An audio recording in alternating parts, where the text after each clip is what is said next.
জয় মা তারা, জয় গুরু বামদেব, হরে কৃষ্ণা। আমি জ্যোতিষী সৌরভ ভট্টাচার্য। অনেকে আমার কাছে প্রশ্ন করে যে মৃত ব্যক্তির ছবি বাড়িতে রাখা উচিত কি নয়।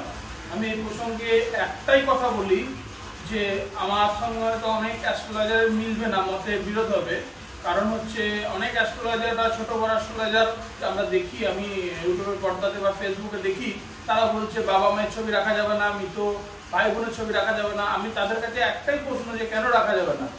গান্ধীজির যে ছবিটা নোটে আমরা দেখতে পাই 500 টাকা, 1000 টাকা, 100 টাকা, 200 টাকা, উনি তো মৃত ব্যক্তি। তাহলে কারোর বাড়িতে যদি টাকা থাকে তাহলে সে টাকাগুলো নিয়ে কি করবে? ফেলে দেবে না পুড়িয়ে দেবে? এটা আমার প্রশ্ন।